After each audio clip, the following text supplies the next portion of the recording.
Get rolling.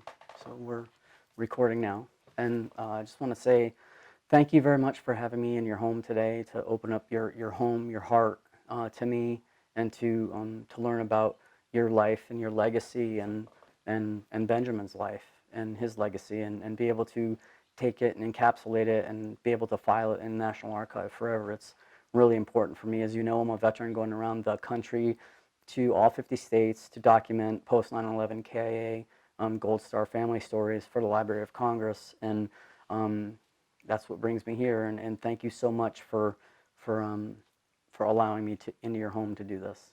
Well, thank you. I can't imagine what your life has been for the last year, but it's amazing what you have been doing, and it means the world to those of us that are Gold Star. Absolutely. To share, the story of our soldiers, that's what we have. That's our legacy. So we'll start off with a little bit of biographical data. So what is your name and what is your hero's name? Okay. My name is Linda Dillon, and my hero is my youngest son, Benjamin Charles Dillon, who was a corporal in the B Company, 3rd 75th Ranger Regiment out of Fort Benning, Georgia. Mm-hmm. And he was killed in Iraq? Yes, yep. He was killed on his 4th deployment in Mosul, Iraq, and the story goes that it was a ricochet. During a battle where they say he stopped a suicide bomber who was driving a truck loaded with ammunition at his whole battalion that was on their way away from a mission in Mosul. So is there any other family members in your family that have served in the military, and do you have a history of military service in your family at all? Yes, both of my brothers served, which would be his uncles, and my oldest brother, Arch, was Army Reserve Special Forces for his whole life, and he's just recently retired. My younger brother spent 5 years in Germany during a time of peace, not war. Neither one of them actually served during a time of war while they were in. Terry's brother, Bill Dillon, served in Korea. His dad was at the end of Korea, I think. Terry's dad, George, which would be Ben's grandfather. So I have an uncle who was an Army Ranger who was killed in Vietnam. So we do have a lot of family members that have served in the military. Wow. Sounds like you have actually a very deep, rich history of military service. Wow. Yeah, definitely. I almost signed up, but didn't end up going. Yeah. So can you take me through, from when Ben was a child?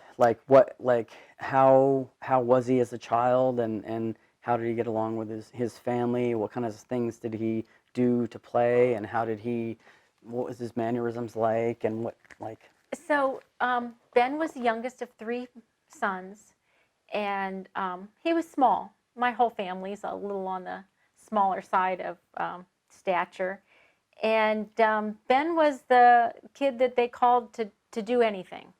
If they one time hooked up the dog to a sled, and Ben's the guy they put on the sled.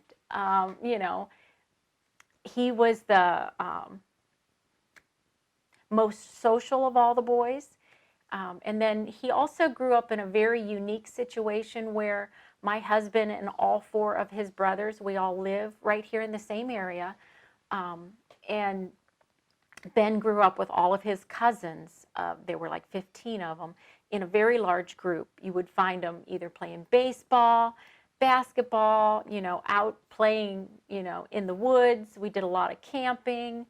And I also took care of kids And I watched his cousins, and I put them on the school bus every morning, so there was always 10 or 15 kids in the neighborhood that lived really close. You know, Ben was the most outgoing. Ben's idea of fun was, you know, what can I do that's the craziest thing that I can think of? Him and his school buddies used to play tennis where they lined them up and hit balls at each other. You know, it left welts. Paintball was really hot for a while when Ben and when they were all teenagers, and Ben and all of his cousins would go out to the woods and they would come back. Paintballs will actually break the skin. They bleed. They would come back with welts on them and bleeding from shooting each other. You know, motorcycles, he loved the motorcycle. That was the first thing he ever bought, was this little dirt bike. And this little dirt bike was mean. It absolutely, most of the people that got on it, and he would tell them ahead of time, hey, this thing has, you know, a really good jump to it. Be careful. It threw people off all the time. They would get on it, and the first thing you do is run, and it would go up, and the person would go off. And Ben thought that was hilarious. But he had a really mean motorcycle, or dirt bike, that he rode a lot.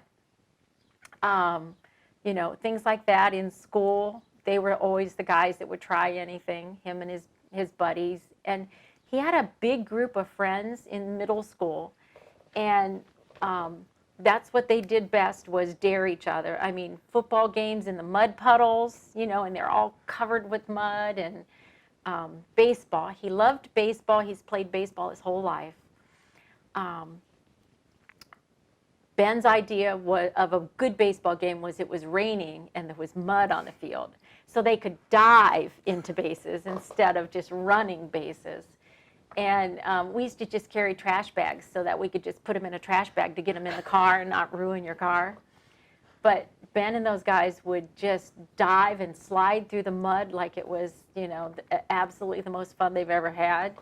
And we have a lot of pictures and good memories of baseball games that they just had the best time playing in the dirt. Oh. You know, but that's how you raise kids. You raise good kids by playing in the dirt. You know. So Ben was in high school when he decided he was going to join the military. He had a couple friends whose parents were military, you know, veterans. And one friend in particular, Clint Marsh, his dad was a former Ranger. So Clint was, you know, told Ben all about everything that Rangers did. And during the summer, he would go spend weekends with my brother, who, being that weekend warrior, he was, my brother was a state trooper for state of West Virginia. And Archie had the best gun collection of anybody. He still to this day has one massive gun collection. And Ben would go spend weekends with him. And that's all Ben was interested in, was the guns and shooting them and all of that kind of things. And I'm sure Archie told really good stories too. Archie went to Panama during his stints in the, you know, reserves. He did a lot of things like that too that, you know, shared those stories with Ben. So that was when Ben decided he was going to the military. He didn't want to go to college. He didn't want to just go get a job. He wanted to do the military so he could have more guns, better guns than most people got to play with. So he went to a recruiter in September of his senior year. By December, we were pretty much coming to the conclusion that he was going to go ahead and sign the enlistment papers and, you know, do the Army. And his biggest issue was he wanted the option to try out to be an Army Ranger. So in December, I went with him to the recruiter's office. We went 3 different times because every time we went, the paperwork did not have Ranger option written on it. And they kept telling him it would be there, but it wasn't there. And he would refuse to sign the paperwork. So it was almost Christmas before they finally got the paperwork right. And he signed and enlisted in the delayed program where he'll go as soon as he graduates from high school. He did. He spent his last year, going up to the recruiter's office on weekends and working out and doing PT with them and everything to prepare. And I will say, in Ben's life, he had a pretty easy life. He liked golf, and he worked at a golf course during the summer and things like that. But he never really worked hard or prepared for anything. Schoolwork was pretty easy for him, and he didn't care about getting good grades anyways. So, but the PT that they started doing, because he'd been told that to be an Army Ranger, you better be in really good shape. That their basic training is different, and they only take the best out of, the groups. And you might not make it if you don't work hard for it. He actually started running. He ran every day. He, lifted weights. He really worked hard to be in good shape to go into the Army and go in and pass this basic training, as they told him he had to be the best in the class to be able to be selected for the Ranger option. So that's what he did.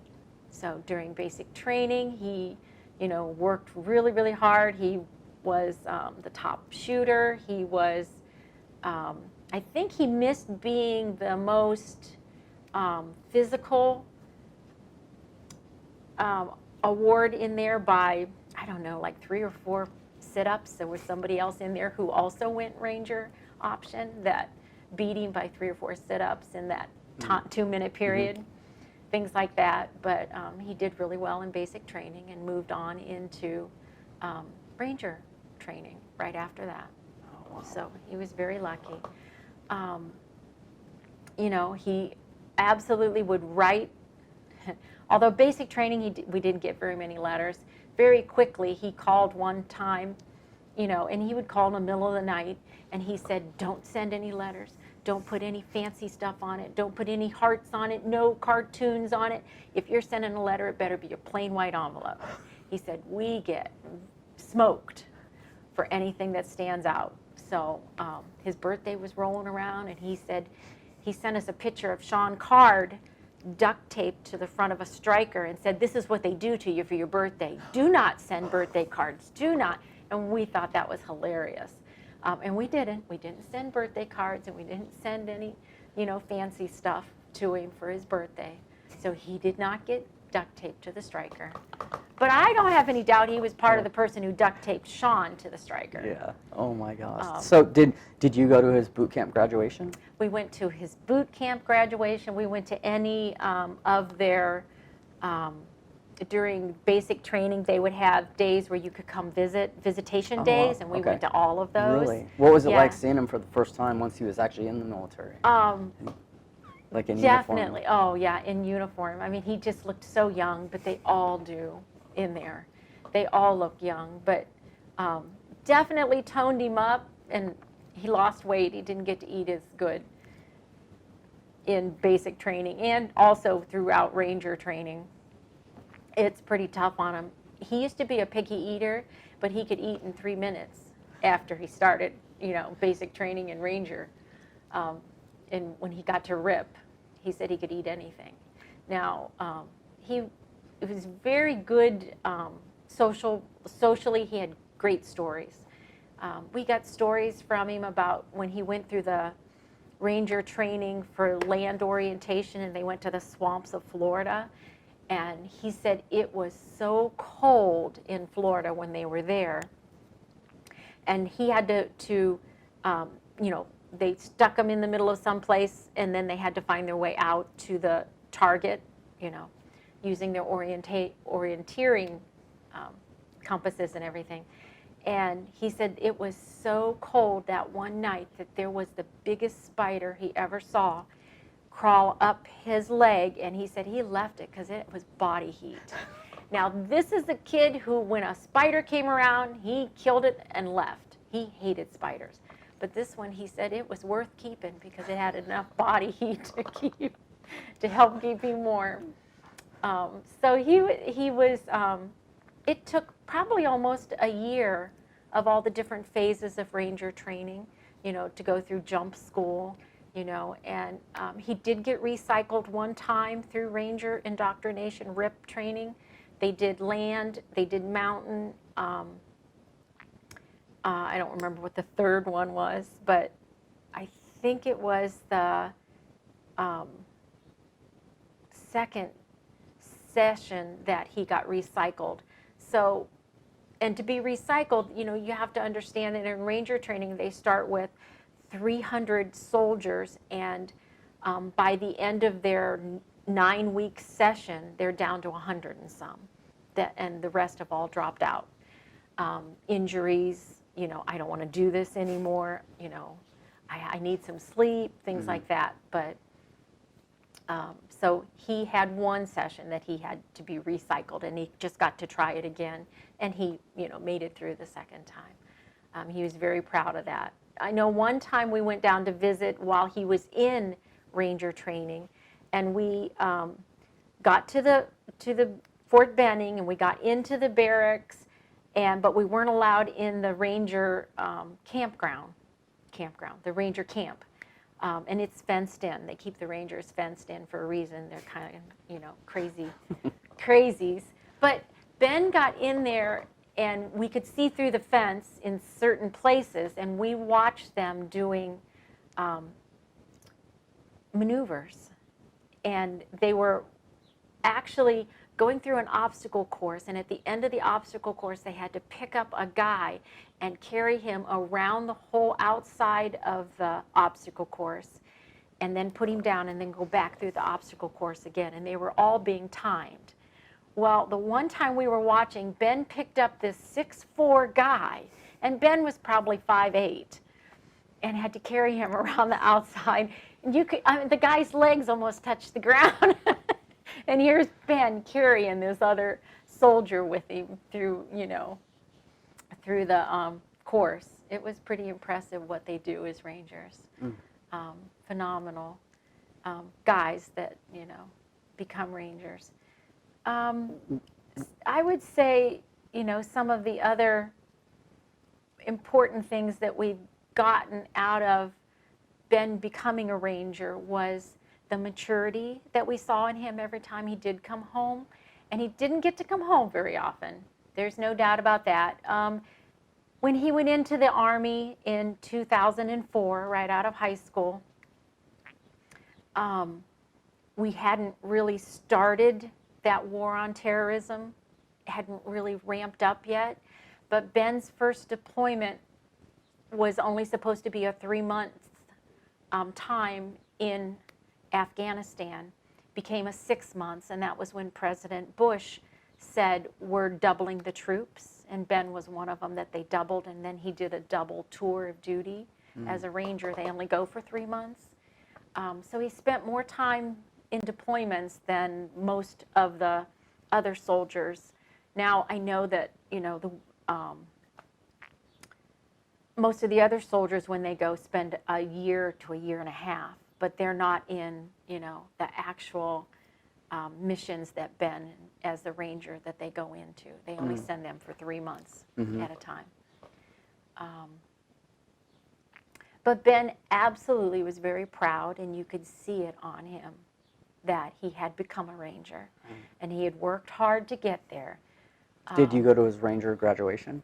Yes. And what was that like? Now I know that people who go to Ranger school oftentimes are emaciated and very like lose a lot of weight and stuff. Yeah. What was it like seeing him for the first time? So I believe it was October when Ben actually graduated from RIP, and they do demonstrations for this graduation. They bring all of us in, and it was in Fort Benning, Georgia, and they demonstrate. So they demonstrated Ben jumping out of an airplane into a lake.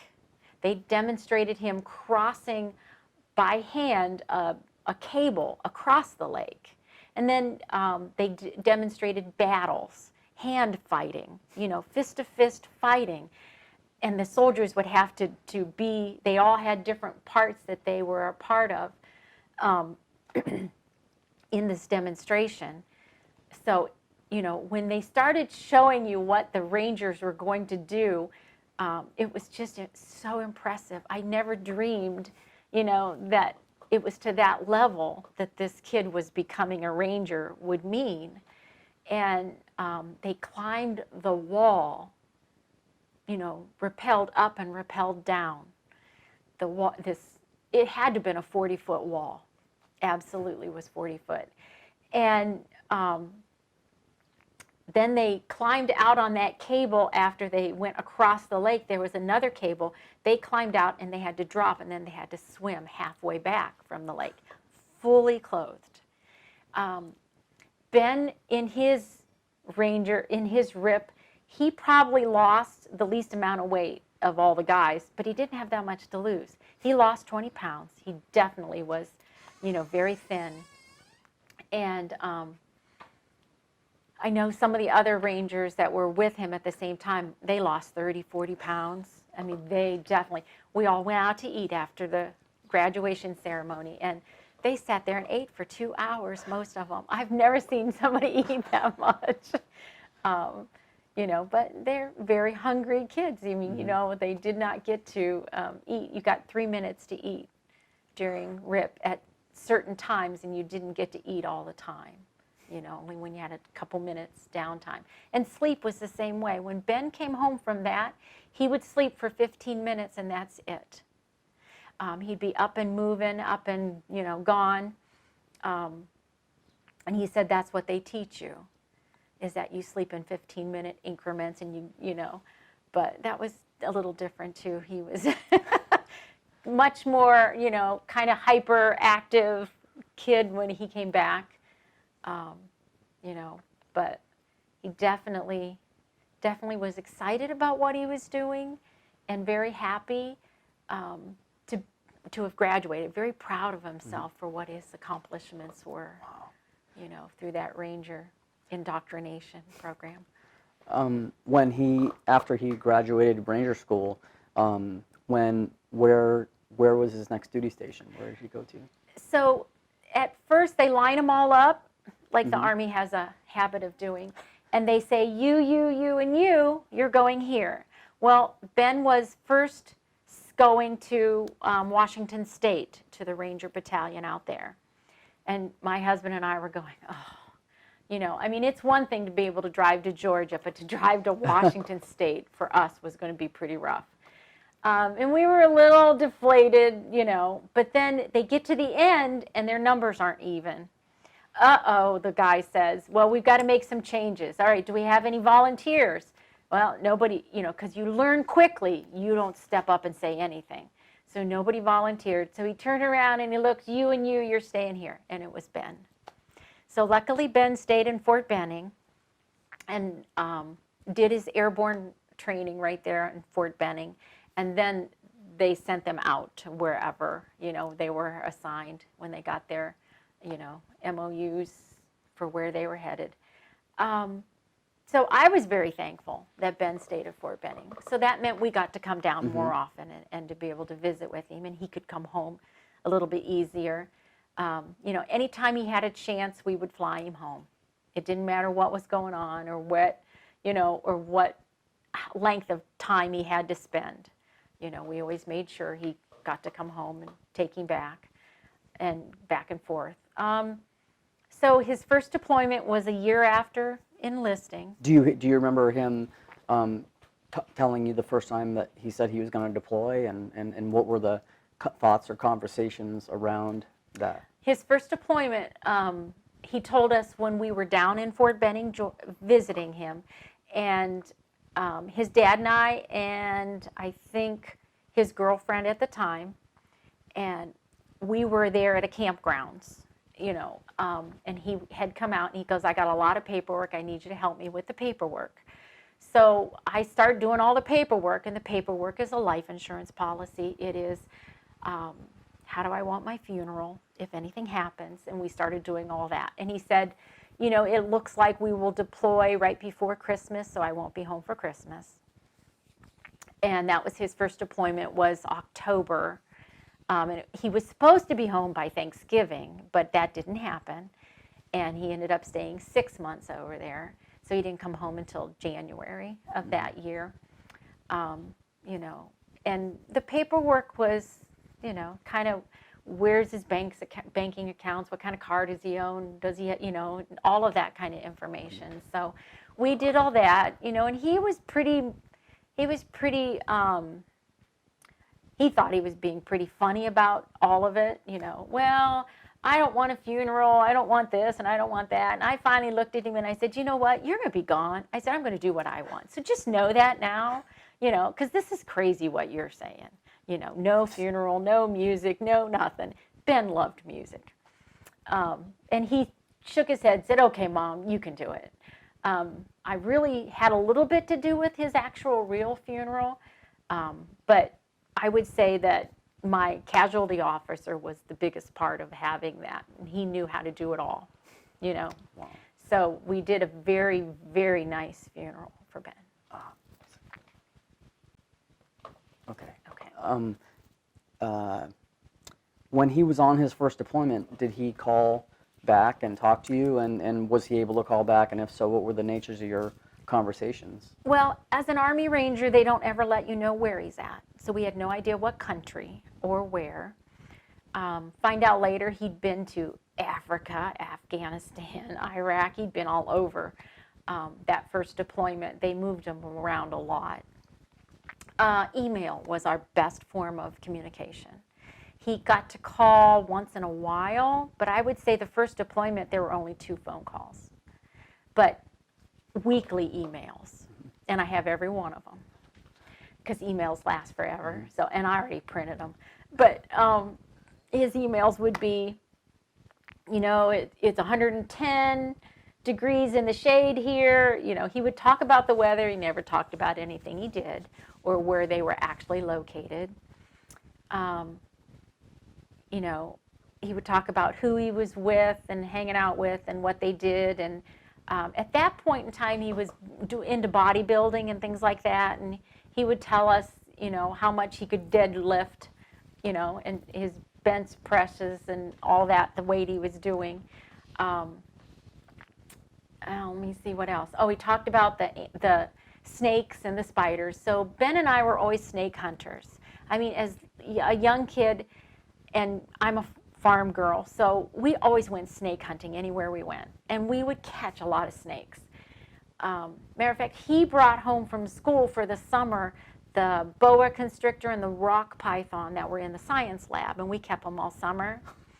But my husband doesn't like snakes, so he wouldn't let them in the house. So we kept them in the barn. So Ben and I would take turns, you know, taking care of the snakes, and I mean, it was awesome. So he would talk about all the animals and things like that because he knew I'm into that kind of thing. He sent stories about the camel spiders, and one time they saw a camel spider going across the floor of the shelter, and he said 4 of us picked up our guns and started shooting, and not a one of us could hit the camel spider. It moved so fast, he said you couldn't hit it. He said, and that was it. From there on out, the goal was who could kill a camel spider. I don't think they ever got one. I mean, I don't ever remember him coming back and saying, hey, we got one finally. But that was pretty cool that they all chased the spiders. Ben's not a spider lover. He never really saw snakes over there, which he said, from what he heard, that was a good thing, that they were pretty, you know, venomous, very nasty. You know, he said a lot of times they were doing maneuvers and practicing missions, but they only ever had one mission that first deployment that they actually did. And later on, after visiting the Ranger Battalion in Fort Benning, it was a mission where they recaptured a dam that was a major placement for the, I'm not sure what to call them, for the Taliban at that point. Okay. I think that is what Okay. they called them. Yeah. and that they had taken it and killed everybody. The Taliban had taken it over, and then and they were then in control of the water for that whole region. Well, Ben's mission with the Rangers, and they have pictures of all of this war, of that actual fight in the Ranger barracks at Fort Benning. And somebody wrote a book about it, about that actual battle that Ben was in. And Ben was very proud of that. He said, Mom, if the Taliban had any kind of training, it would have been a battle. But he said they didn't even know how to shoot straight, you know. And he said, so it was, you know, very, very quick and easy, the takeover of that dam when they took it back. Yeah, so then that was that first deployment. His first deployment also, back at Fort Benning, someone stole his car. Now, my husband is a Ford mechanic, so he rebuilds cars. Poor Ben had to live in his high school years. He lived in a car that was two different models put together. It was a Ford Taurus and a Mercury Sable, and we called it a Sator. So Ben drove a Sator his whole 4 years of high school.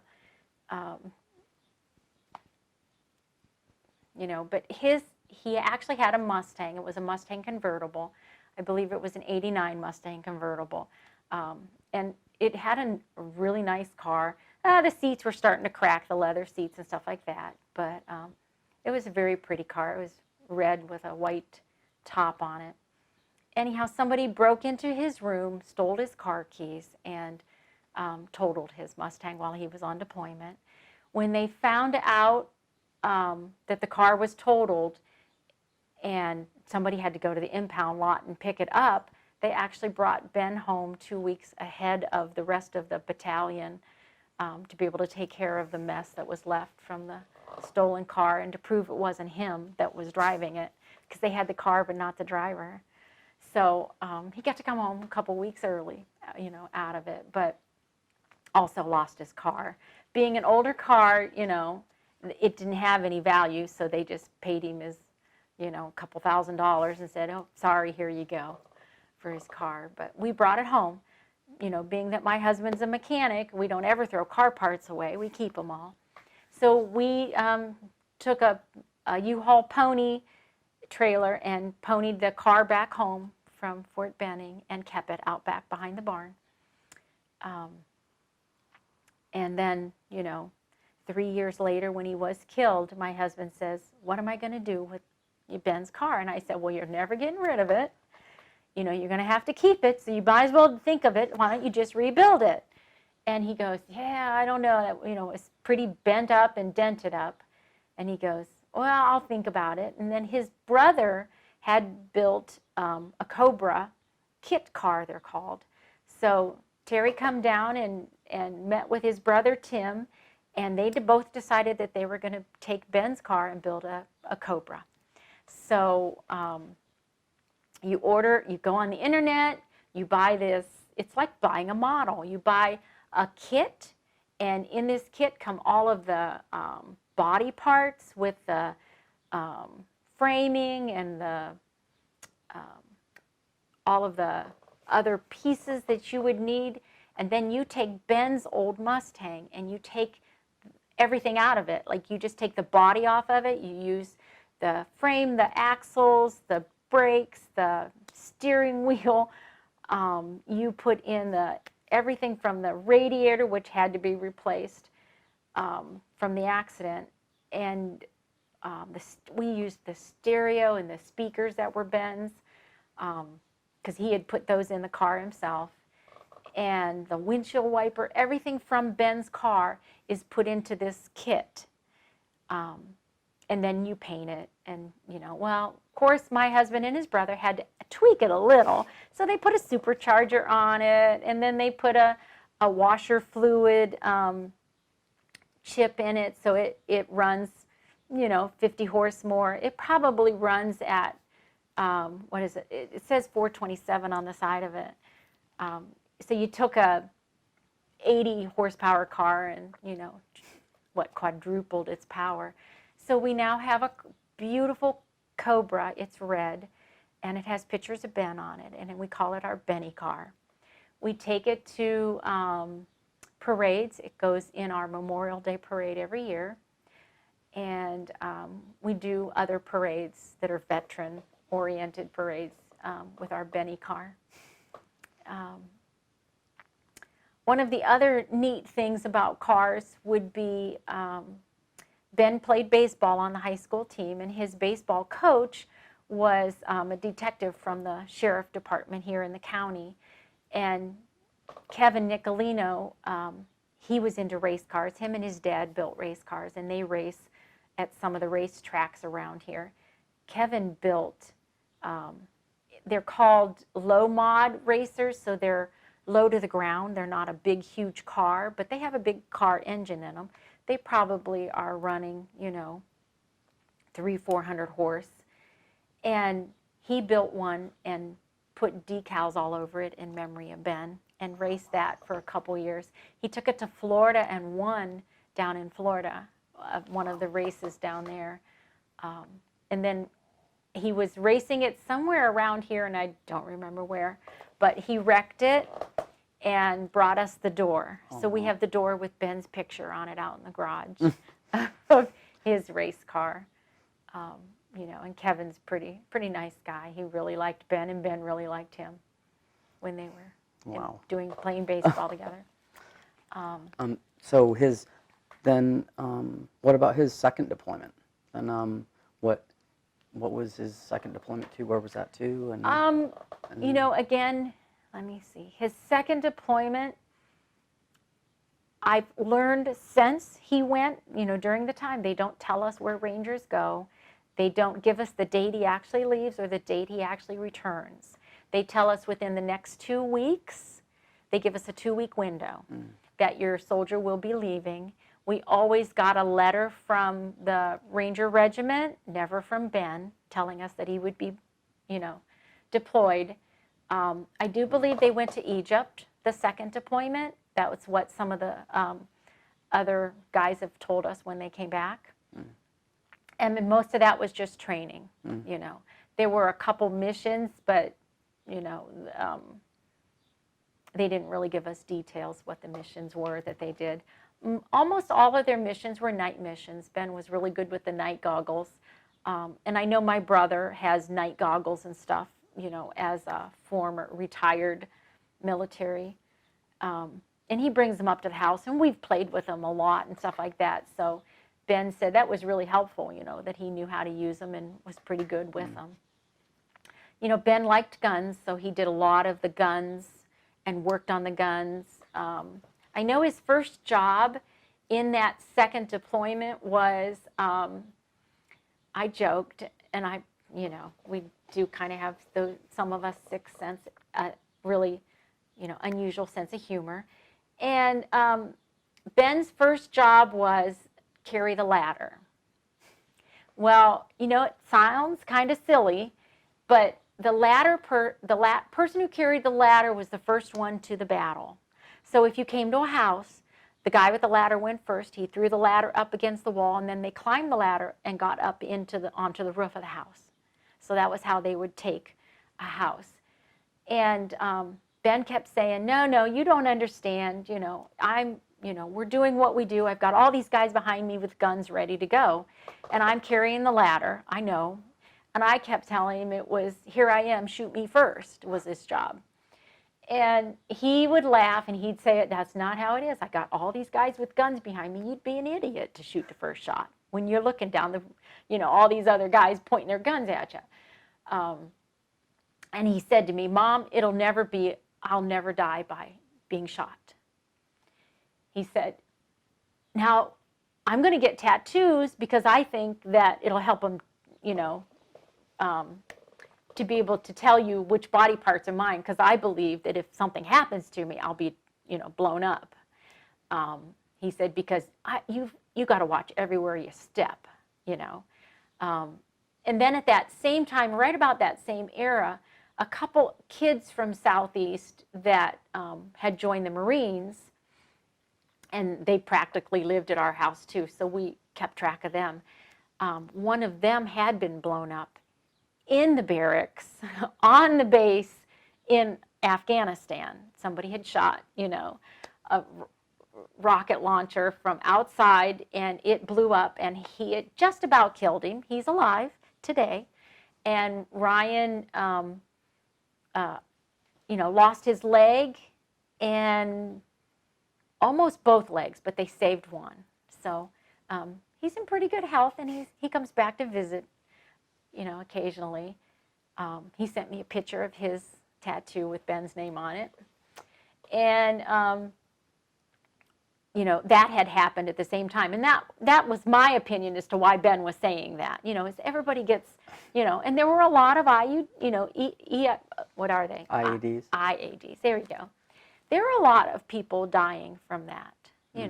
That's pretty bad, all the mines and all of that kind of things that they have to go through,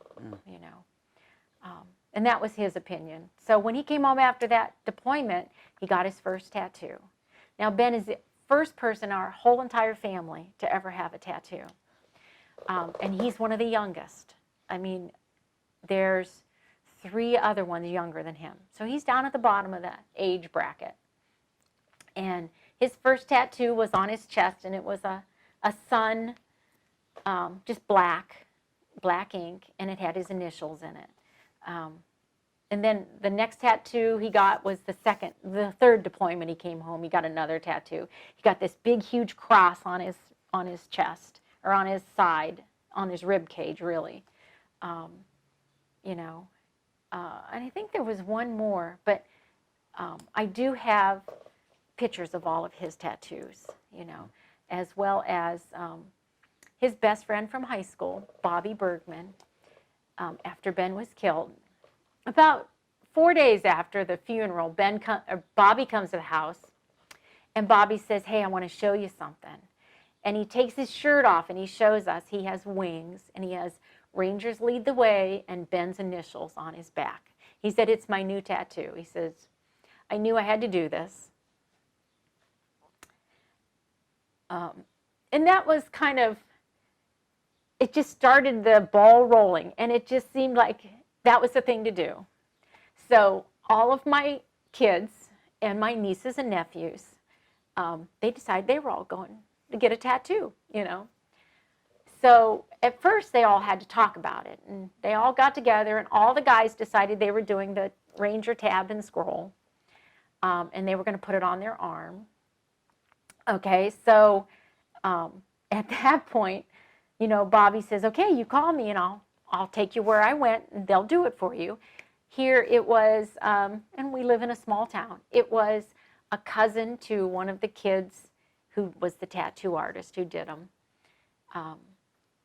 So they all decide they're going, and the guys all get together. So there's, oh wow, at the first time there were 6 who went together, and Bobby came, and Dennis was the tattoo artist. He does the mock-up drawing of the Ranger tab and scroll, and they put Ben's initials underneath it. And I said, "Hey, wait, if they're getting a tattoo, I get one. It only seems right." And the guy looks at me and he says, "Yeah, but it's not going to fit on your arm." I said, "Well, can you put it on my heart?" He goes, "I don't think so." He said, "It'd go all the way across. It's too big, And he says, that was, 10 years ago, they weren't that good at doing really tiny tattoos. He goes, "I can't make it small enough." So what I did was I put just Ben's initials, and then I have BCD right here on my heart. That was my first tattoo.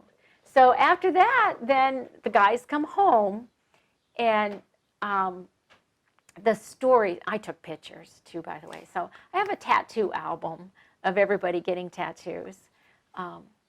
The guys coming home,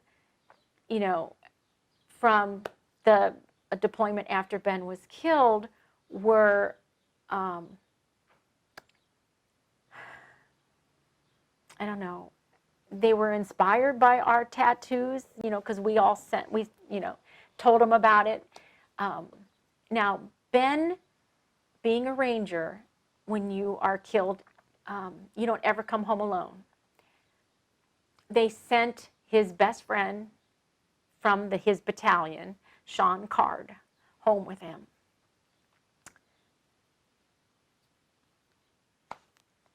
I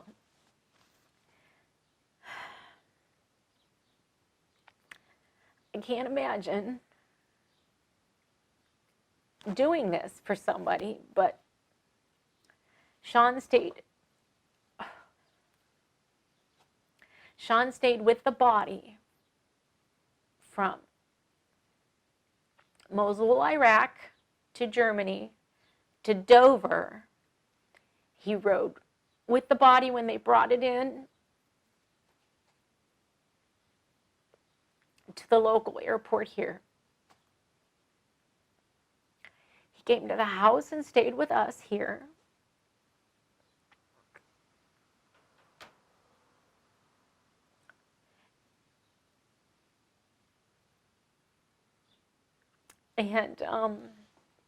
And he did, he stayed with the body through the whole funeral showing. And he said that's what Rangers do.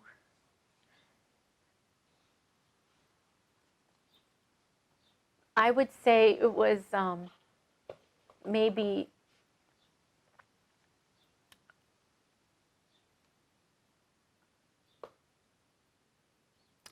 three months later that Sean sent me a picture of his tattoo with Ben's name on it. And I have a picture of it over here also. And, you know, he's become a really good friend. And we stay in touch even now today. He's in my phone. He's on my Facebook. He hates Facebook, but he's on my Facebook.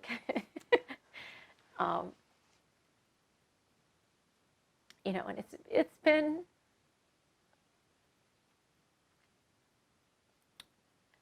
probably just as rough on him as it was on us to lose Ben. Can you talk to me about the 4th deployment? And when you found out that he was going to be leaving again, and then if you talked to him while he was on that deployment, and then any of the nature of the conversations, and then also the events leading up to and what happened, how he was taken, and also then subsequently how you remember being notified of his passing. Okay, so Ben actually got to come home in September, which is the month he was born. So he was home, wasn't on his birthday, but it was like the 2 weeks before his birthday. My other 2 sons had started building their houses right here beside us. So Ben was here and he got to go through their houses and see them, you know, so he knew what they looked like and stuff like that. We had, you know, cookouts and stuff for him, and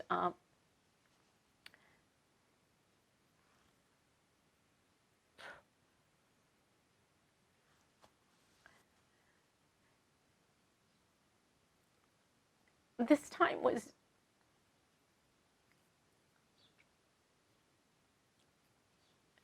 when he was home this time, it was really different. It was much more quieter. It wasn't the same crazy young kid. You know, he went out with his buddies and, you know, went and saw his friends from school that were still around in the area. Still didn't sleep any more than 15 minutes at a time, but much more quiet, more reserved. Talked about, you know, the next gun he was going to buy. Every deployment, he bought himself a new gun. My son has one of the guns, and the other son has one. He bought really nice guns. And talked about, you know, what was the next gun he wanted to buy and things like that. You know, he wasn't home for either of my other two sons' weddings. He was just so happened deployed both times. So he didn't get to come home for those. And, but he had met the girls previous to that because they were all, you know, small community. He knew them all. Anyways, so they had parties. Anytime he came home, all the kids got together and they had parties. So they had a lot of pictures of Ben too, at their parties and the crazy things they do. Ben was just more reserved with his, you know, and quiet. You know, he would liven up, but not as outgoing as he was, you know. And I expected him to change, you know. There's no doubt. You don't live through what military guys do and not change. I mean, because you go through so much, the loss of buddies, you know. And that probably was the third deployment when the airplane crash or the helicopter crash happened, and he lost a couple really close buddies. I think, if I remember correctly, it was the second deployment that they actually lost a person in his squad, and his name was Timothy Shea, and we have the bracelet from Tim that Ben wore. But the third one was the helicopter crash, and Ben said, "Mom, it could have been me." That his battalion, his little group of 4 guys, had been told they were going to go on that helicopter to go do this mission. And then right at the last minute, somebody else said, "No, you guys got to go do this," and we've assigned it to somebody else. And they had 8 people on the helicopter, and I think 3 people in the helicopter walked away and lived, but everybody else died. So that happened right before, you know, I think that was in February, and then this was September, and Ben was going back for that 4th deployment. At one point, they were going to not take him that deployment, that he had started a training school, EMT training. He said, "Yeah, I'm going to do this. I'm going to become a medic instead of what I'm doing now." Because they wanted him to become the squad leader, and he really didn't think he was ready to do that. So he decided he would try being a medic. And, you know, we talked about what it was like and how to study. He's not something he ever did in high school. How to study for it, because it's a lot of medical terminology, and you got to know all the drugs names and things like that. And then at the last minute, they said no, he had to go, and so he was home. So he was home for that 2 weeks. He stayed about 6 days here, and then he said, "I got to go back." He says, "I've got things, you know, that I've got to get ready to go," and things like that. And so, you know, the day he left, we took him to the airport, and it's a local airport. It's not huge, not like Cleveland or anything. It's a pretty little one, but it's really easy to get in and out of.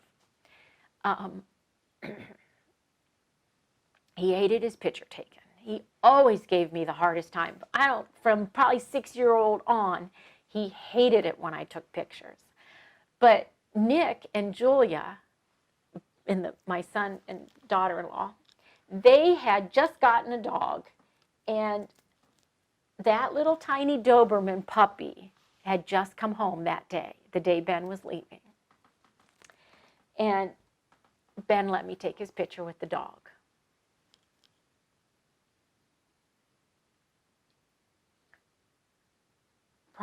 Bronx is, 11 years old now. Dobermans don't live too much longer, so. in 11, 12 years, but he's still around. And that was your last picture of him? And that was my last picture.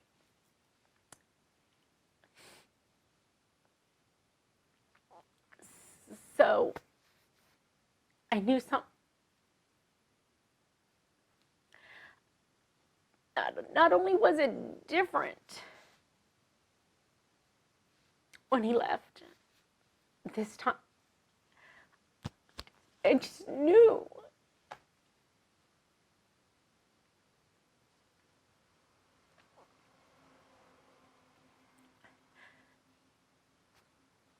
I cried for a week after he left. And my husband kept saying, "What are you crying for? He's fine." And I said, "I just know it's not good."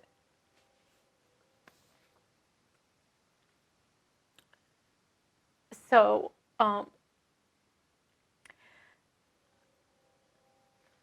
I had just finished my master's degree at college and got a different job. So I started a brand new job in September as a teacher.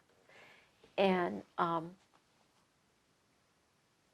was 1 month into that brand new job.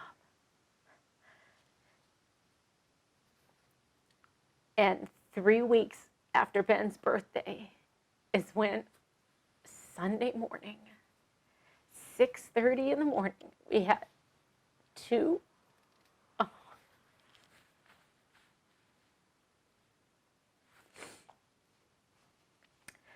uniformed officers knock on the door. You know, at that point in time, you know, it's Sunday morning. We'd have been gone otherwise, living as far out as we do. So it was a good thing it was Sunday. And they informed us that he'd been killed.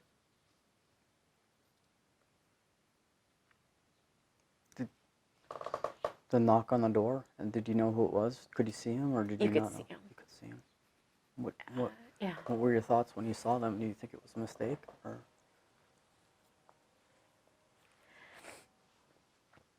I already knew. Mm. And I knew what it meant. They were very short and to the point. They said, you know, they were here to inform us that he'd been killed in Mosul, and that he was in Germany at this point in time, and that we would be further contacted by the military, you know, at a later time.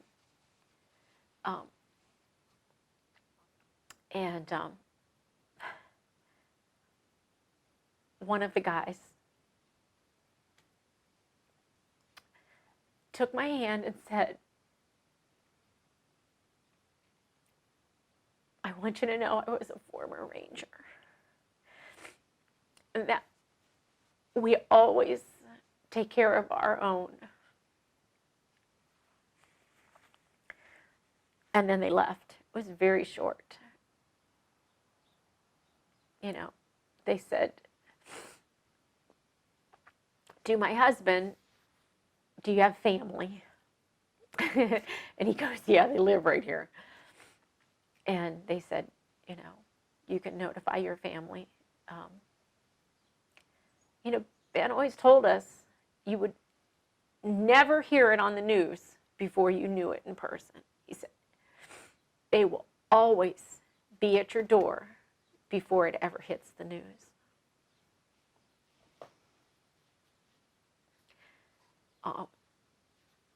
After that, wow. I didn't go back to work for, 4 weeks before I ever went back to work.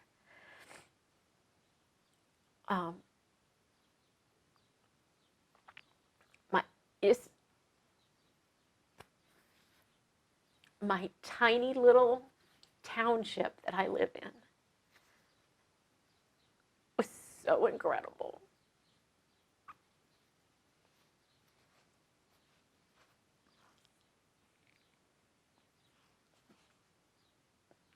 this crazy family. Just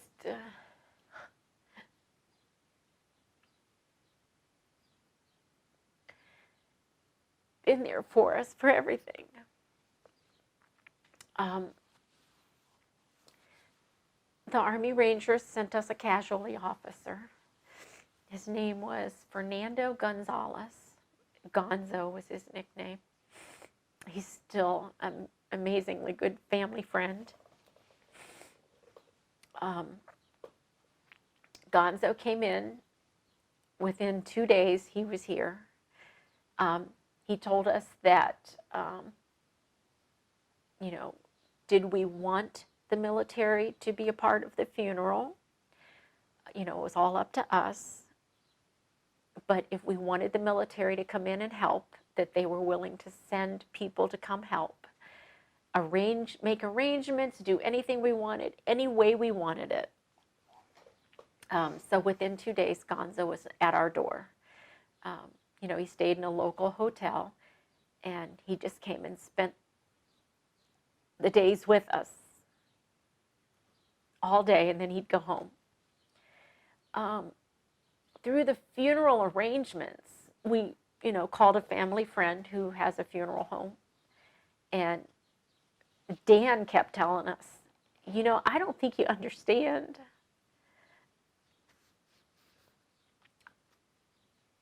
Oh, we're not going to be able to do this in a funeral home.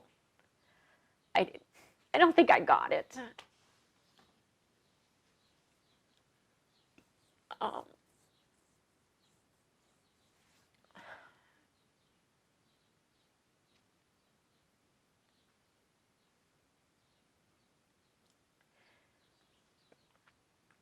So it's been 11 years since Ben was killed.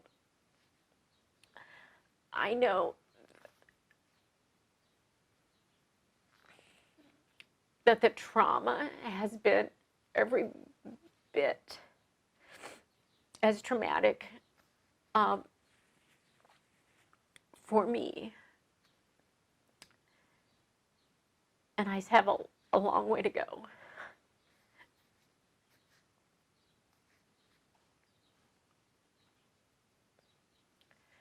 I don't remember a whole lot of the whole year. I did go back to work. I don't remember my students' names, nothing. Being a first-year teacher, I had a mentor teacher who was with me. I don't remember his name. But we made it through.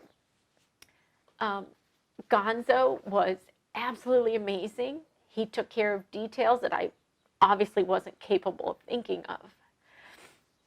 By the time he was done, we had all the arrangements done between him and Dan Spicer, the funeral home director. Our superintendent was the basketball coach at the time, and he coached Ben in basketball when Ben was in high school, and Bobby Dunn offered us the high school to have the calling hours and the receiving lines and stuff in. I just went with what they told me because I knew I couldn't handle the whole magnitude of what it was. When the television channel started knocking at the door, I couldn't do it. I had to send other people. Gonzo took care of a lot of it. But they just wanted answers, and so it was all over the news. I didn't watch the news at the time, but that's what everybody tells me. The arrangements were made. At that point, Gonzo said that our community seemed so supportive that would it be okay if he brought in more people from the military to help out with things? And Terry and I said that was fine. That would not be a problem.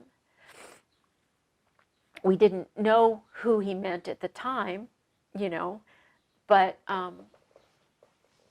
when we actually had the service, We had, what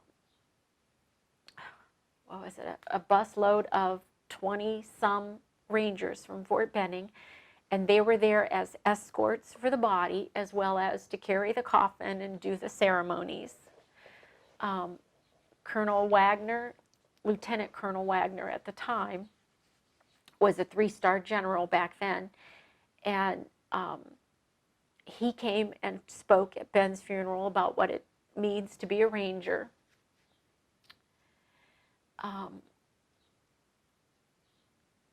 We had the high school principal, basketball coach / friend, Bobby Dunn, speak at the funeral. My sister did. I couldn't do it. We had, Sean Card. A couple of his high school friends, they wrote things, and my sister read them, the letters.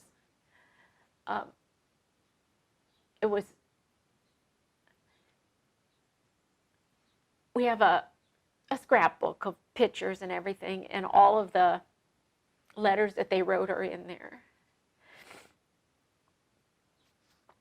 We had it videotaped. We had, so I have a video of it, a CD, DVD. I remember bits and pieces of it. It was done just perfect. It wasn't big, huge, fancy, but it was very nice, very nice.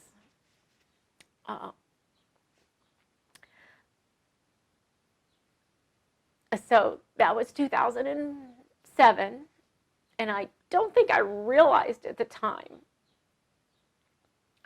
until we left the school and we, put the casket in the hearse, and we start down the road, and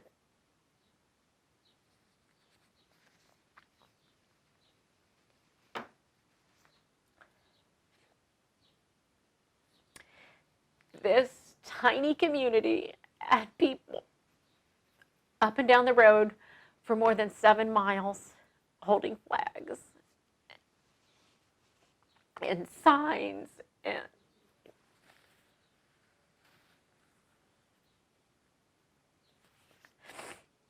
we had 3 different fire departments and their big trucks holding with their ladders raised, and they had flags hanging down that we drove under by the time we got to the cemetery. We had the Patriot Guard, that come in and make sure all the other outside people that shouldn't be there aren't there. There were, flags everywhere, let alone all of our family, which is pretty big anyhow. It was, in my opinion, it was very, very nicely done in honor of Ben.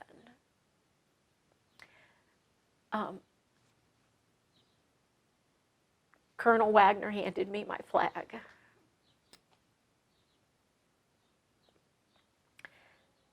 Some of the pallbearers, they were all Rangers, are still friends to this day.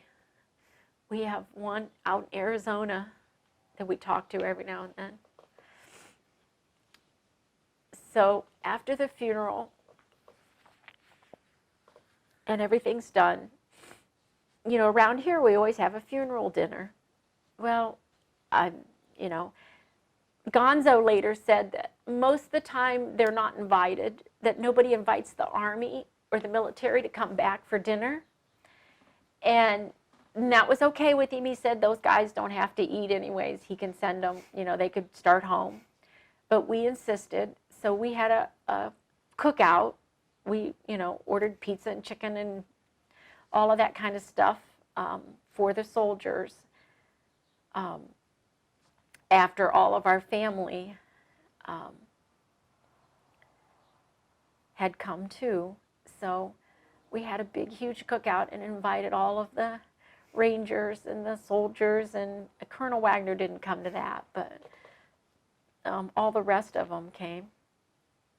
We actually got to meet them and hang out with them. And of course, Sean was still here. He didn't have to go back yet either. You know, and then a couple days after that, they all had to go home. Some of the fun things were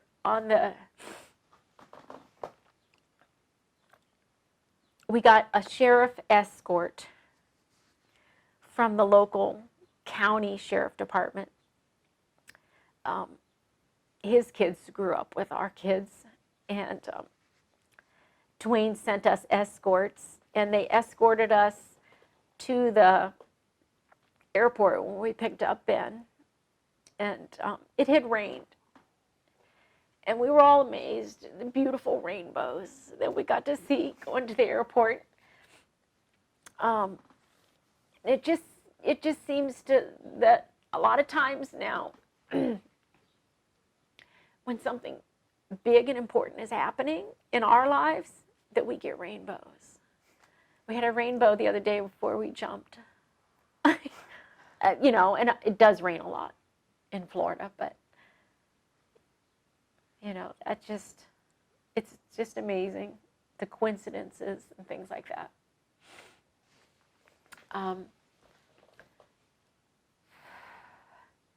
We started a scholarship because I said this is going to be too overwhelming. You know, flowers and food started coming in, and it was just more than you could handle. Absolutely. So we said, everybody, if you could just give money instead. By the time we were done, we had $35,000 in our scholarship that was donated from anybody and everybody. So by that next year, we had a 503c created and in place. It was probably a year after that the baseball organization that I'd been a volunteer on for 20-some years, and all of our kids played baseball under, started a baseball tournament in memory of Ben. So we sponsor every year a baseball team called the Edinburgh Rangers. Ben loved baseball. I was on a park board committee, and we were in the process of, when Ben was in high school, of making that baseball field and park is what it actually turned out to be. We got a grant, and Ben's team was one of the first teams that got to play on that park baseball fields, and they used to have practice, go pick up rocks out in the field, and then come back and have more practice. Him and Bobby and those guys spent a lot of time helping. It's part of our grief that we keep trying.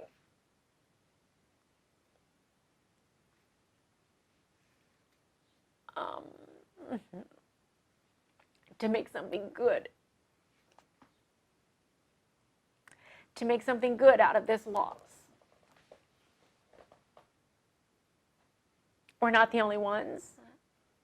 A lot of his former buddies that are now out of the military, they've, gotten married, had kids. We have 6 babies that have been named after Ben, a couple little girls named Dillon. I think that's what makes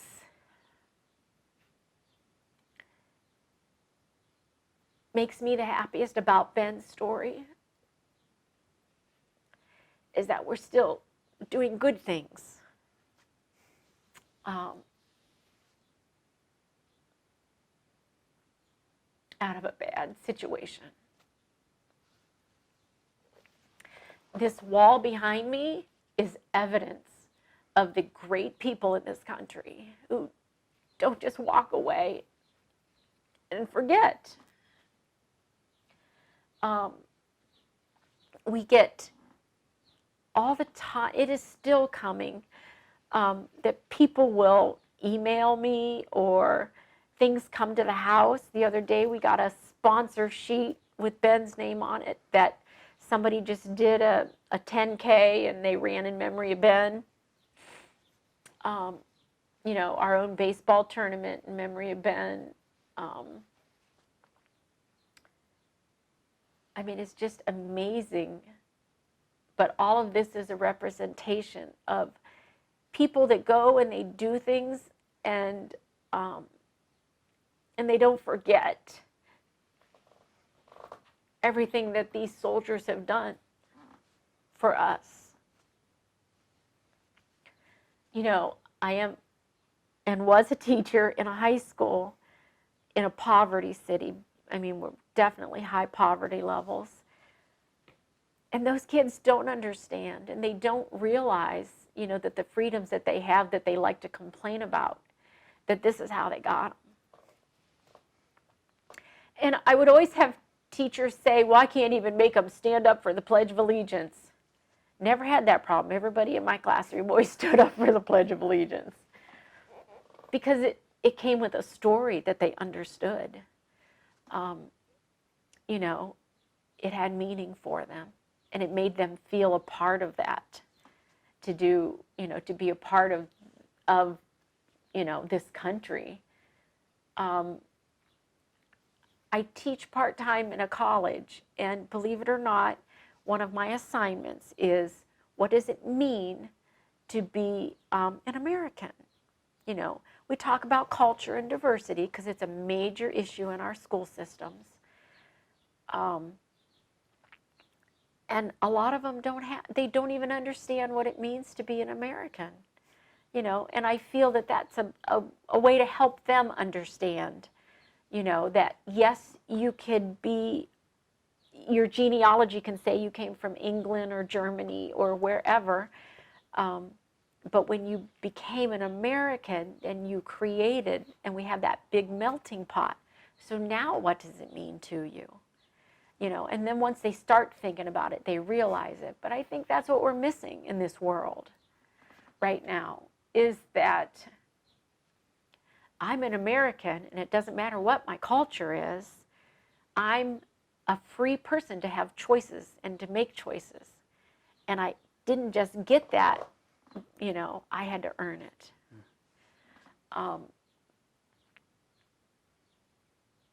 I know as we go on with our lives, that my whole family will support, you know, that memory of Ben, and carry on that tradition. Would I tell my grandkids never to go to the military? No. The military is a very important part of life, of making you understand who you are, where you came from, and what your life means. It can take people.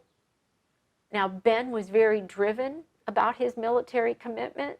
That's all he talked about, all he wanted to do. But most of our high school kids aren't. I think they should all go serve a little bit of time in the military to give them that, I can do anything I want to do, you know. Now, from this tragedy, my husband and I have been invited on amazing trips. We have gone back to Fort Bragg for when they opened the Special Ops Museum on Fort Bragg. They took us in and gave us a tour. They actually even allowed us a tour of the Delta compound in Fort Bragg. The liaison who was with us was Captain Van Gel, and Pete said he grew up on that base because his dad was the base commander when he was a kid, and he didn't know there was any compound on there. He'd never been in it. And from that, I think at that point was when we actually learned that Ben had been on a mission with the Special Ops, and it was a joint mission. I have letters in a tote that are from the Navy, the Marines, the Air Force, from, you know, and I did not know anything about that at the time. That all came out later. I have, you know, letters from, and I actually got phone calls. Couldn't tell you the names of the people that called, but within a week's time period after Ben was killed, we had gotten a phone call from a commanding officer over in Iraq, from Ben's commanding officer, from his actual squad. We talked to Nathan. I remember him. We ended up a lot of different phone calls and letters from commanding officers from the mission they were on. You know, it was during the mission that they said Ben was giving support to they were coming off of the mission. At the end of the mission, they had gone and blown up something, and that there were Taliban fighters coming back towards them, shooting at them, and Ben was returning fire when him and several of his other, you know, groups, squads, and when they said Ben shot at and blew up, and I lost the word, a suicide bomber that was headed at all of the retreating soldiers that were, you know, they were done. They were going back. When he was hit by a ricochet, is what they said killed him. He had on body armor, and it went. They're saying a ricochet because it came from underneath and went up through his neck and through his heart. Sean Card said that he died really fast. He didn't. There was nothing they could do. At one of the trips to Fort Benning, we actually met the medics that worked on him. There were like 3 of them. And they said the same thing, that, you know, it was too bad of an injury and there was just nothing they could do to stop the bleeding and everything. But they tried really hard. One went on to become a nurse. That's what he does currently, is he's a nurse in a hospital down in Georgia. And so it's amazing. This military family goes on and on. And even though it's been 10 years, we still get invitations to go on and do things or come back and visit. I know after that, you know, there have been books written. We have a couple of them. I've not read them. But about some of the missions that they've been on. They're a lot more open now than they were back then, truthfully. Okay.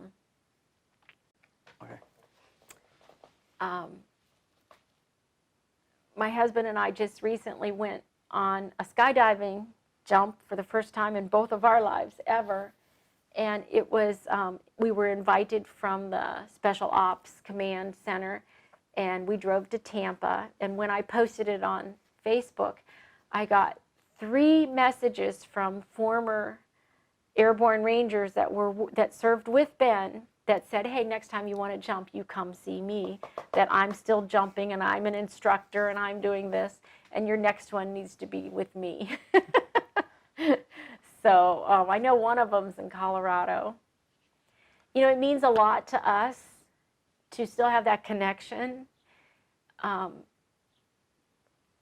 Definitely we're still, you know, struggling with the stories, and for myself, talking about it is hard. My husband's much better at talking about it. But, you know, at first, my wall started out with just a display case. But there's just so much love and compassion, I could not put the rest of it up. And I've told him for, I don't know, the last 7 or 8 years, I said, oh, it can't go to all the other walls in this house. I can't do that. But I don't see how I could say no when the next,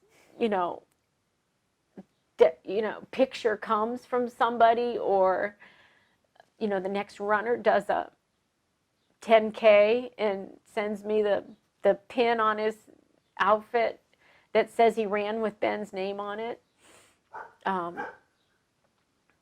There's no way I'm not going to put it up. But I'm going to have more walls in my house.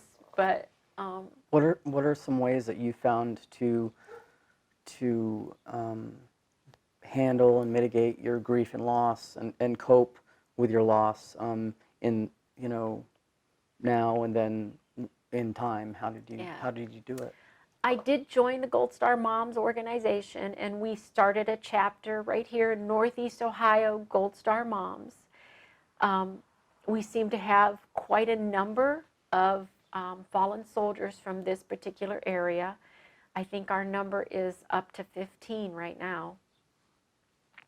And we get together a lot, and we talk about everything we've gone through, all of the changes in your life.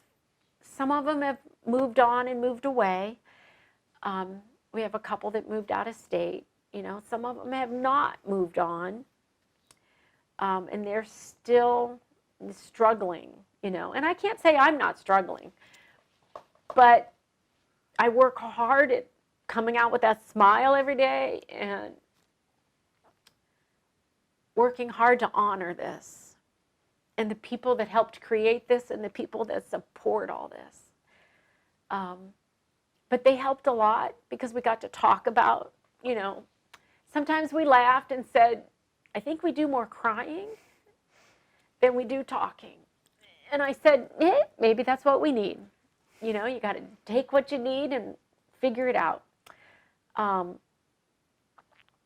Definitely our scholarship is still going on, and that, is very important to us.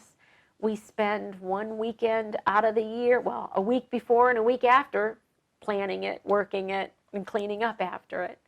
But it's done with all volunteers from the, local area, neighbors and friends.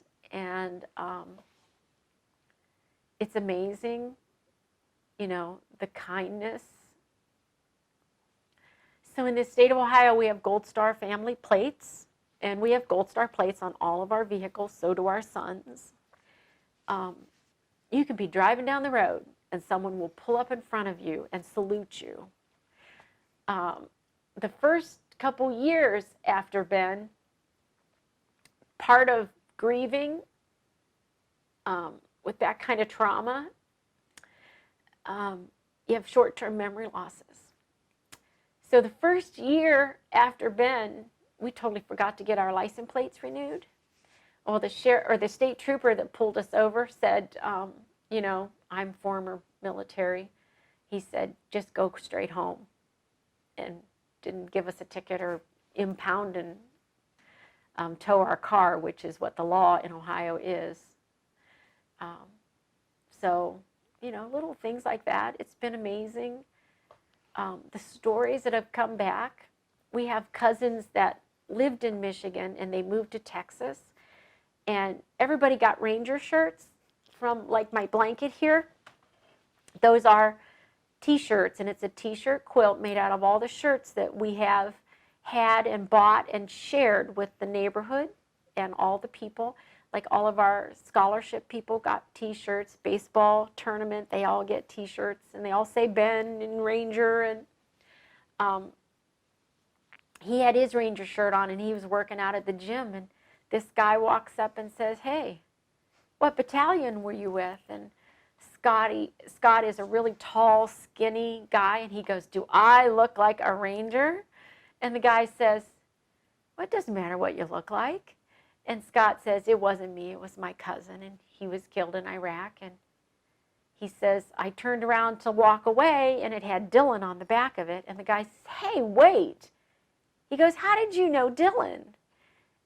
And he goes, that's Ben Dillon, right? And Scott says, yeah, that's my cousin. And the guy says, I was at their house. I was one of the pallbearers at the funeral. And Scott says, that is amazing to have somebody walk up in the middle of, you're in another state, and know somebody, or have been a part of that funeral. And we seem to have a lot of things like that occur. Yeah, I knew Ben Dillon. Yeah, I served with Ben. So we have decals that we put on our cars that say in memory of Ben Dillon, Rangers lead the way, and the years. We had a cousin in Toledo who, she said it was a torrential downpour.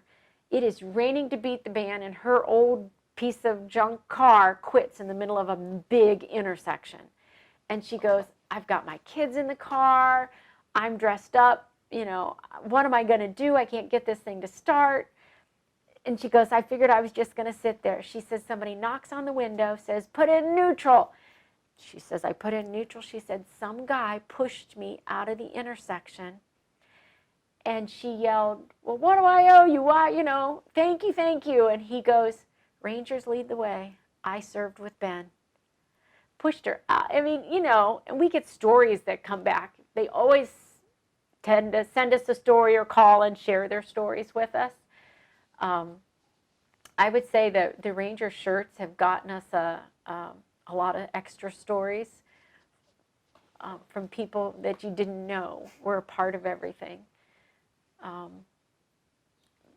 couple of the Rangers that were served with Ben, one of them, Grant Johnson, had just gotten out of the Army, decided he was going to go to school. Grant is quite the caretaker, and he seems to visit a lot of former Rangers. I know at one point he was born and raised over here in Pennsylvania, not too far away from us. We're pretty close to the Pennsylvania line. And he came back here and he lived with my son and his wife for a year through their first baby and went to school while he was here. And from there, he's had other Ranger buddies that have just called and said, you know what, I'm in a bad place. What do I do? He drops any job he has, anything, and he goes and lives with them. He's done that for 5 other people. I mean, just the most caring, unbelievable. One of the other soldiers, Rangers that were with Ben, Chance Vaughn, 2 weeks after Ben was killed, Chance was shot point blank in the head, and it took out the left side of his brain. They didn't think he would live. He was in a coma for 3 months. When he came out, he couldn't talk, he couldn't walk, he couldn't do anything. And he spent the next 5 years, practically, 3 probably, relearning everything. He's now a father, 2 beautiful little boys, one of them named after Ben. And they just posted a story because his lieutenant governor put him up for Purple Heart Day and put his story in the news. Well, it's on Facebook is where I saw it. They sent it to me. And in the picture of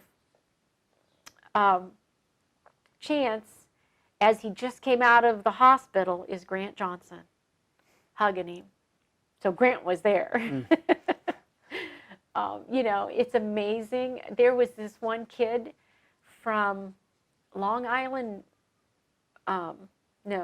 Atlantic City, New Jersey. Wow, he was the hardest guy to understand because he had such a accent.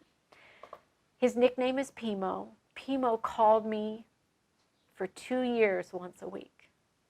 I still talk to him. He's in Virginia right now.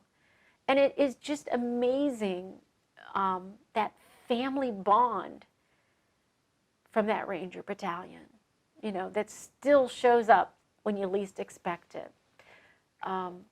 We have a lot of really well-meaning veteran associations, things like that, that contact us all the time. Hey, do you want to come be a speaker here? Do you want to come share Ben's story?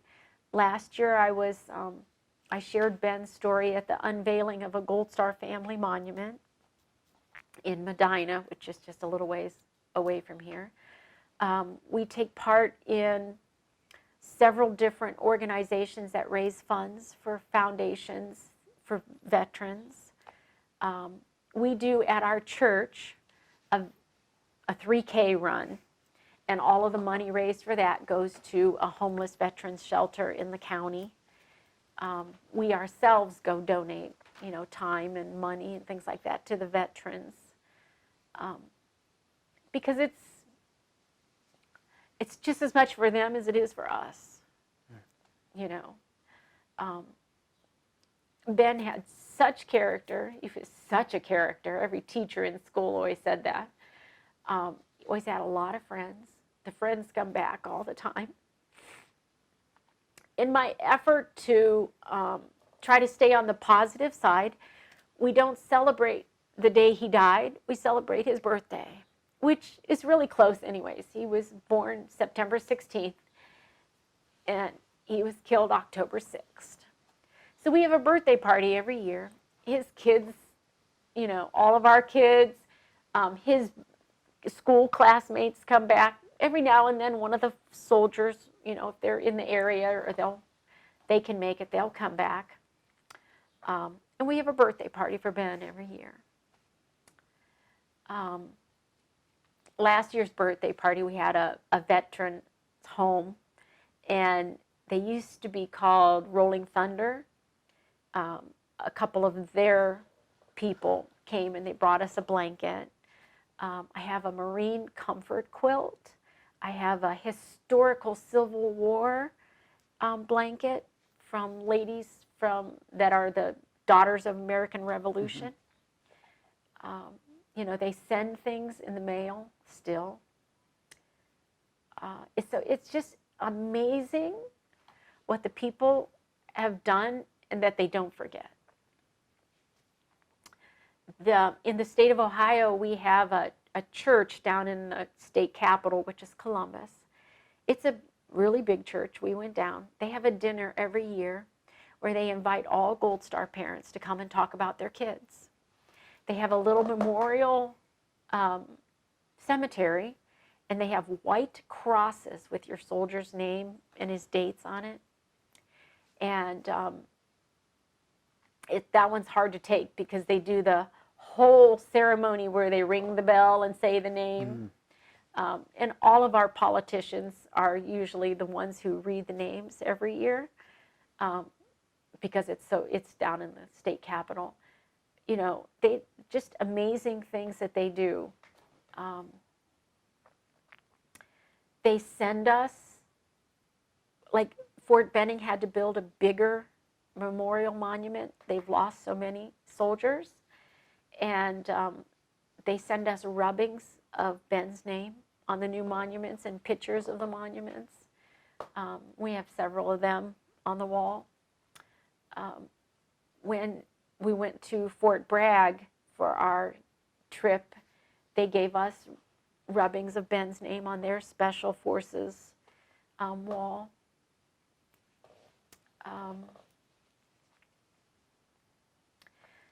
We had a conversation the other day with the Gold Star moms and that were skydiving with us, and the one said her son was a Vietnam veteran that was killed, or he was killed in Vietnam. And she said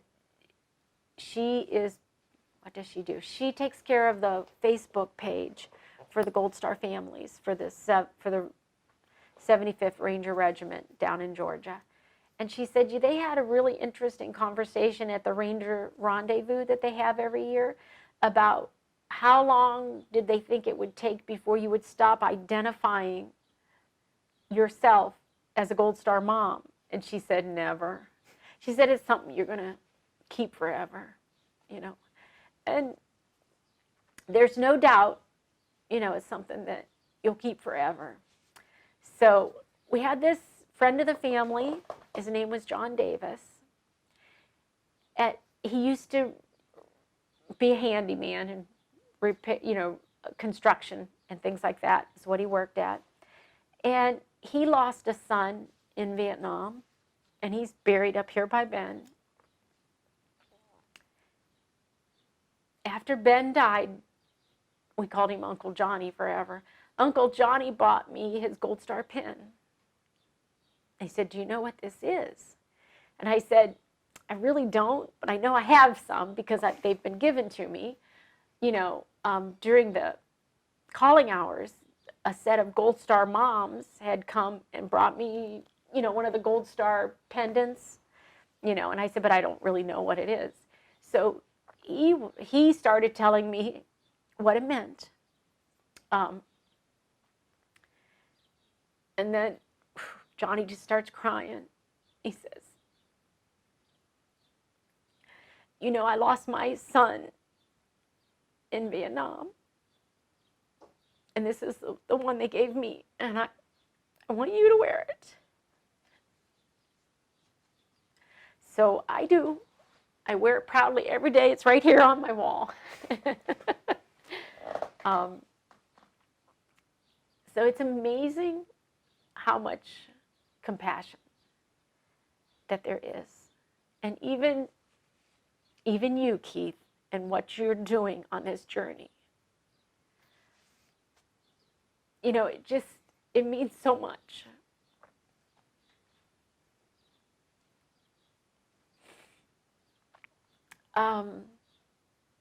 Let me see some of the other amazing stories about this. I think some of the cutest things that I've seen is as my sons go through, raising their boys, and they both have two boys. They do a lot of wrestling because they're boys. They do, they all think they're big time wrestlers. Sean and Grant both, and Pimo, always told us that Ben never tapped out. Through all of the training exercises, you had to be tough and you couldn't tap out. They said he would pass out first. And so my two sons, when they're wrestling with their boys, with my grandsons, in order to tap out, you have to yell, "Uncle Ben." And they talk about it all the time. Uncle Ben wouldn't tap out. Uncle Ben was tough.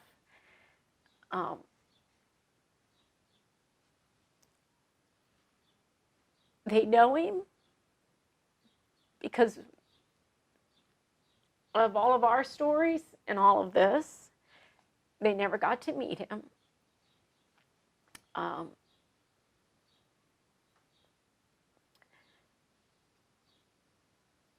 But they do share his stories. As funny as that sounds, these little 9 and 10-year-old boys do a lot of assignments in school, and they're about Ben. Our school happens to be, incredibly supportive of us. And, it's a two-way street. We're volunteers at the school. We run all their basketball camps, and we do, we help them with any and everything they want. We now do the veterans programs with them. But they're always doing things.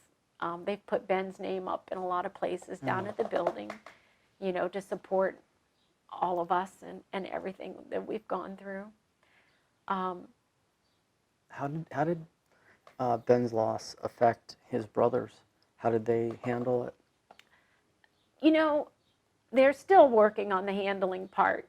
The oldest one, they all have a wall in their house, not quite like mine, but anytime we went to Fort Benning and they gave us a plaque, they gave us 3. They gave us one for each of the family. So they have a wall with Ben on it, pictures of Ben. They have his uniforms. Stevie has most of his guns. Stevie's the second, the middle son. And Nick is more like me. We're more introverted. We don't talk about it as much. Stevie's more like his dad, and they do more talking about it. But Stevie's got a shorter fuse that is part of the grieving process. He's got a little more anger in him that we see. Not necessarily blow-ups, but he gets pretty angry at just stupidity in people, you know, things on the news, stuff like that. They're still working through it. There's no doubt. No doubt. Stevie named both of his sons Bradley Benjamin and Colton Benjamin. You know. Now, Stevie's wife, Amy, is a family friend that moved out here from Cleveland when they were in, I don't know, I think 8th grade. And she has sisters, and Ben used to hang out with the sisters like crazy. They went, those were his prom dates, usually most of the time, was Amy's sisters.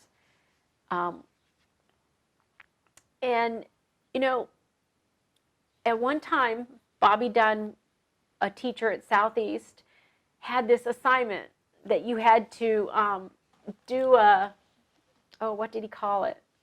They had to do a project that made a difference in your life, and it could be anything.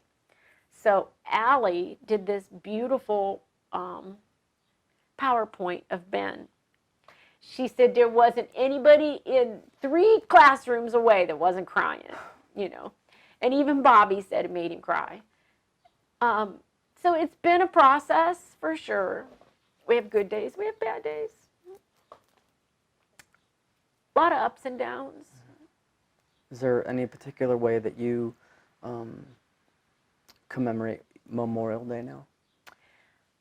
Well, our Cobra, our Ben car, goes to the Memorial Day parade every year in memory of Ben. I actually am on the committee. I do the parades, so you know, setting it up and doing it. My township, actually, I did not go to the Memorial Day parade the year they dedicated it to Ben, but they have, you know, his name on a rock up there at the cemetery besides his headstone. They're very good to us about, you know, doing that. Part of the most amazing part of my community here is still the support for that scholarship, you know, for that baseball tournament. You know, they all kind of give us a little bit of things and tolerate. You know, you don't go down these dirt roads without kicking up dust. And when we have baseball tournaments, you know, we don't have enough parking, so there's cars all over the place. You know, they do tolerate a lot, you know, as well as give back to us. And I think that's another amazing thing about this tiny little community and the response that we got in memory of Ben is exactly the story that they shared with us when we went to visit Fort Benning in 2015. They had rebuilt all the Ranger barracks. Everything was different than when Ben had been there. And we got to go into the training barracks, and there was a cage in there. And their cages it holds all of their equipment and their guns and all of their personal stuff. Instead of being in lockers like it was when Ben was, they're in cages now. And above this cage was Ben's uniform hanging. On the cage door was a picture of Ben and his bio. You know, as a new recruit to be a Ranger, you're assigned a former Ranger who was killed in action as your Ranger in the sky. And you're supposed to learn everything about him by finding the information, and then you have to report it during all of your PT, you know. And you have to memorize the Ranger Creed. You have to do a lot of that as part of being a Ranger. So this cage, and aptly put cage, because these are kids who do, you know, above and beyond things in life that become Rangers because they're taught how to believe in themselves to that level. They came out and they told us that what this tiny little community did for Ben when he was killed is the stories that they tell before they go to battle. So before they get deployed and they're sitting around and they're talking about why they do and what their purpose is as a Ranger, they tell the story about the hero Ben was and the response from the people in his life. From, you know, that community did this because he was a hero. And I never dreamed something like that, you know, that they did that. But that's what they told us was that. And at one time after we did a couple of we did that 5-year memorial walk for Ben at the park. And we sent pictures back to Fort Benning because a lot of the guys were still in there, enlisted. So we sent them a photo album. And they tell them that they look at the pictures from the photo album, from the funeral, from all of the things that this little community did to, you know, to honor his life before they go over to their deployments. You know, and it's the same thing with. I just had another story about the deployment. It's not there. Memory loss is a big part of this. You make me cry and I'm not good for a week. But, you know, it just takes its toll. Now I just don't remember what it was I was going to say. Do you have a favorite anecdote? I'm sure there's a lot, but of Benjamin that you could share when you think fondly back, just a very special moment between you two, or something, maybe a funny anecdote or something. A story. You know, definitely. You know, Ben was. Out of all your boys and all their traits, Ben was the most like me and my family. We had a lot of the same likes. I mean, we both loved camping and hiking, and he was my hiking partner a couple times when he came home. And in high school, he would go camping with me. My husband's not a camper. He never really liked doing that. And snakes. Ben and I used to hunt snakes. And if anybody found a snake around here, now luckily we don't have poisonous snakes around here, but they would always call Ben and I, or they, you know, now they just call me. And I go get the snake, I won't let them kill the snakes, and we go move them. So in high school, Ben loved the science teacher. And the science teacher had a boa constrictor and a rock python. And he would send them home with students every summer. And Ben volunteered without asking, could he bring the snakes home? So the last day of school, here in comes Ben in his car, and he's got these snake cages. I'm fine with it. I think it's awesome. These are beautiful snakes. The one was a little aggressive. You know, he would latch a hold of you. You had to be really careful with him. But anyhow, I said, oh, yeah, okay. So typical to who I am, we put him in the basement. And, you know, I said, now, you know, your dad doesn't like snakes, so, you know. Well, his brother Steve doesn't like snakes either. And when Steve came home, he said, hey, somebody at school told me you brought those snakes home. And Ben said, no, what snakes, you know? And Steve wasn't buying it. So he started looking, and he found him down the basement. And he told Terry, the first thing Terry walked in the door is, Ben's got those snakes in the basement. You got to make him get them out of here. So we did. We put the snakes out in the barn. Well, then his brothers, they borrow each other's tools. One of his brothers came down to borrow some tools, went in the garage, and the toolbox was right beside the snakes. So he went to get in the toolbox, and when he saw the snake beside the toolbox, I mean, he said he just about fainted. He said he just dropped it and left, and he wouldn't come back. So Terry told all of his family that the snakes were out there.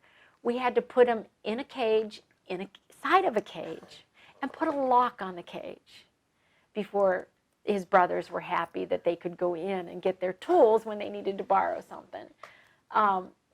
They were good snakes. I mean, it was impressive to feed them because they're fast. But Ben didn't like spiders, and I'm not a spider lover. It's, and around in the country, you get some big spiders. So one time when Ben was in Ranger training, he was in the swamp phase, and he was in the swamps of Florida, and he said it dropped down. It was so incredibly cold, and they were doing maneuvers, and they were one group against the other, so they had to be really, really super quiet. And he said, and we were sleeping in the swamp. He said there was nothing but water to sleep in. And he said we were frostbit. My fingers were so numb. And he goes, Mom, the biggest spider I've ever seen climbed up my leg and sat on me. And he goes, and I let it because it had body heat. And, that amazes me because I can remember Ben as a little kid in a bathtub, and there was dirt, because they always were dirty, dirt and hair, and he's screaming it's a spider, and it was just hair floating on the water of the bathtub. And, for him to get to that level is pretty amazing that he's grown up a little bit. That is very amazing. He definitely was funny about that. If you were people that might see this interview 50, 100 years from now, researchers, Library of Congress, whoever, anybody, members of Congress, what message would you like to convey with this interview? I would say my message would be, I used to tell people a lot that they needed to vote in more moms, because as a mom, when my kids got into a fight, I sent them to their rooms and I made them work it out. As a politician or the president or any of these people that are in charge, they get to the point where they stop working it out. And I do see the importance of being able to stop the Osama bin Ladens of the world, and the genocide that was occurring. But I guess this is the cost that they're asking us as citizens to give, is our sons.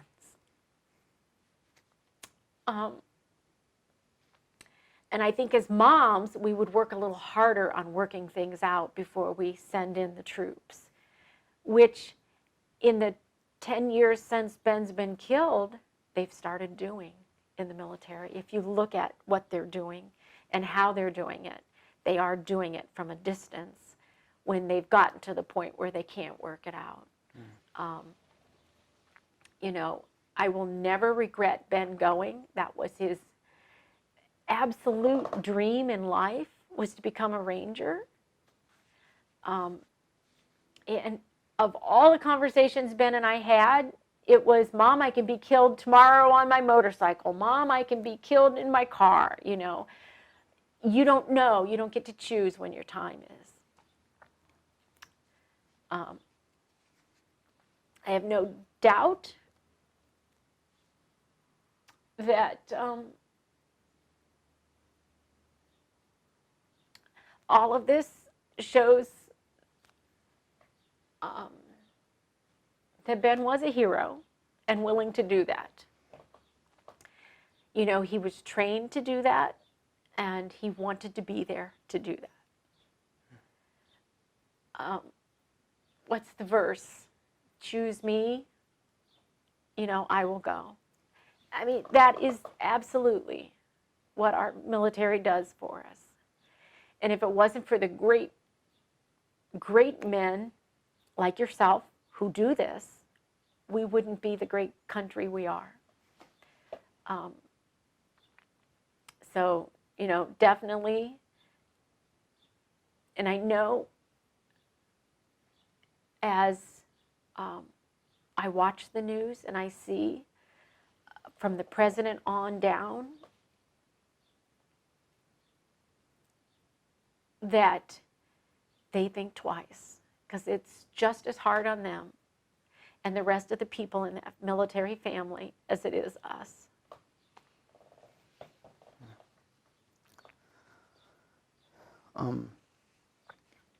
What would you like the world to know about Benjamin and what kind of person, what kind of man he was, and what kind of character he had?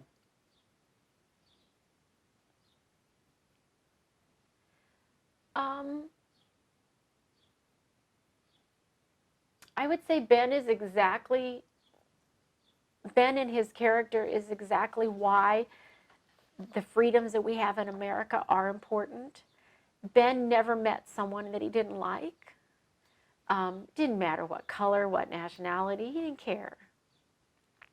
What mattered to him was who you were as a person and your character.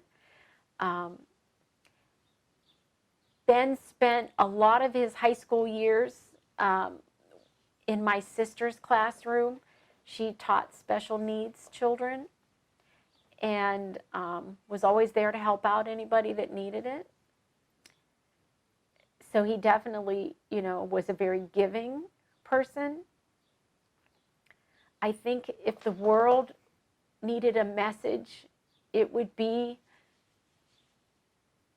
that the U.S. citizens, all of us little country people, that we still have kids that turn out to be soldiers like this because of the freedoms that we have, you know, and that our children believe in the American dream as well as American freedoms.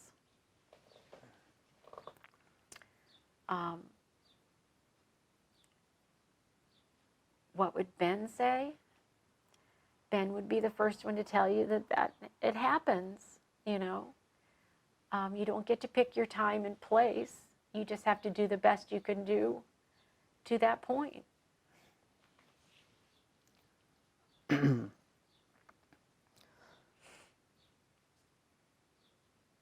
there anything you feel we haven't discussed in this interview that you'd like to talk about? You'd like to add to it?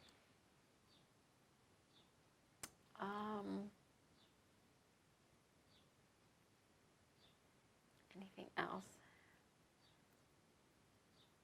I'm trying to think.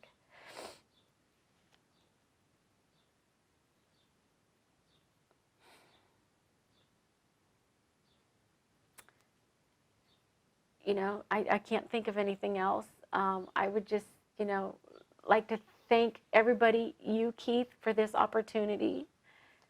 I know that when I did my own genealogy, that we went to the Library of Congress and found out information that people didn't remember, or there was no one left around that had those memories. And we learned a lot about our own, you know, former military from the Civil War from the Library of Congress. Wow. So we appreciate the opportunity to do this. Well, I want to say thank you very much for having me in your home and opening up your heart and your soul to me and sharing Benjamin with me and your legacy. And I say it all the time, but I wish I could have met him. It sounds like a wonderful person, and I really, really appreciate you trusting me with this story so that I can archive it in the National Archive. Thank you so much. Thank you.